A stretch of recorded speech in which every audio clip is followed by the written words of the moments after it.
Hello বন্ধুরা, নমস্কার। আপনারা সকলে কেমন আছেন? আশা করি সকলে ভালো আছেন।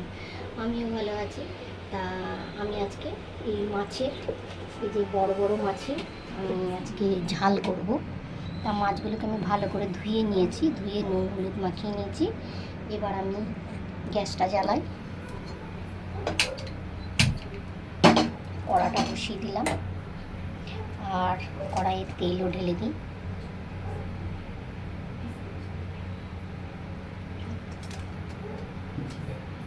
লাগলে আরও পরে নেব তেল।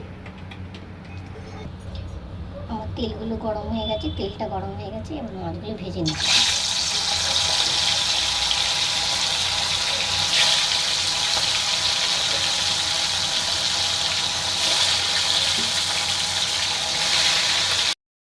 মাছগুলো ভেজে তুলে নিলাম। এবার এই তেলেই আমি দিচ্ছি জিরে,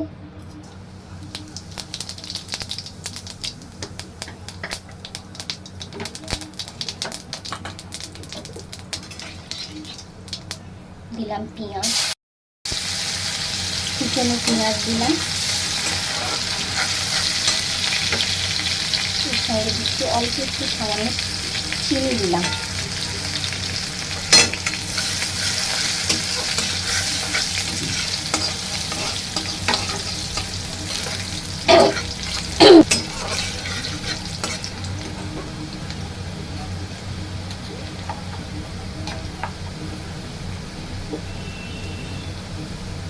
এবার আমি দিচ্ছি, এর মধ্যে আছে পেঁয়াজ, আদা, রসুন, টমেটো, কাঁচা লঙ্কা, হ্যাঁ এগুলো সব বাটা আছে।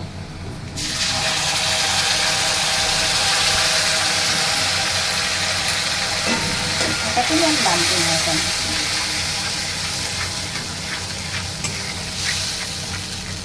কষা তো দিয়েই দিয়েছি, আর রাখবো না।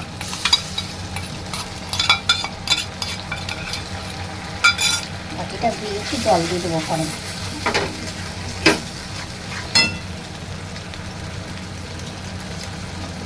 দিচ্ছি পরিমাণ মতো নুন,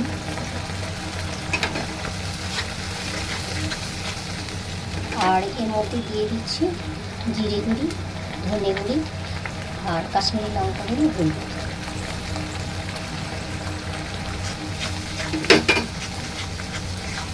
একটু ভাজা ভাজা হয়ে যাক, তারপর আমি জল ঢালবো। বেশি ঝোল করবো না, মাখা মাখা।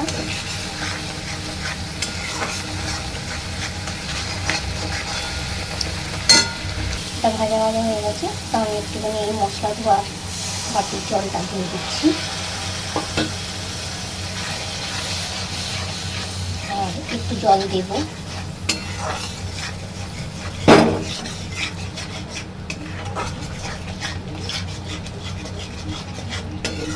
এবার আমি একটু জল দিয়ে দিচ্ছি, ফুটলে আমি মাছগুলো দিয়ে দেবো। বেশি ঝোল রাখবো না, এই থাক,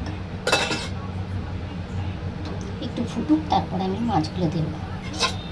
বন্ধুরা দেখুন, আমার ঝোলটা পুরো ফুটে যাচ্ছে। এবার আমি মাছগুলো ছেড়ে দিচ্ছি।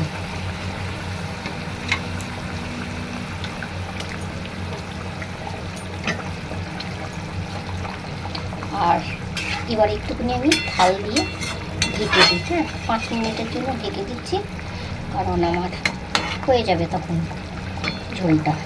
মাছের মধ্যে একটুখানি ঝোলগুলো ঢুকে যাবে, মশলাগুলো, এতে ভালো লাগে খেতে। 5 মিনিটের জন্য আমি ঢেকে দিলাম।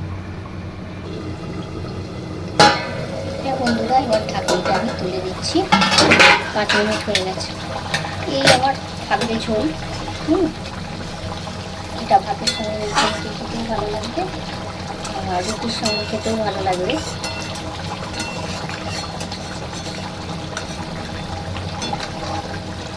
আপনারা এর মধ্যে একটু ধনে পাতা দিলে দিতে পারেন, আমি ধনে পাতা আজকে দিচ্ছি না। আমার মাছটা কমপ্লিট, এবার আমি নিয়ে দিচ্ছি। দেখুন বন্ধুরা, আমার এইভাবে মানে কি বলবো, মাছ কষা বলতে পারেন, হালকা মাছের ঝোল বলতে পারেন, ঝাল আর কি, মানে মাছের ঝাল। তা এইভাবে যেরকম করে আমি মাছটা করলাম, এটা রুটির সঙ্গে ভাতের সঙ্গে দুটোর সঙ্গেই ভালো লাগবে।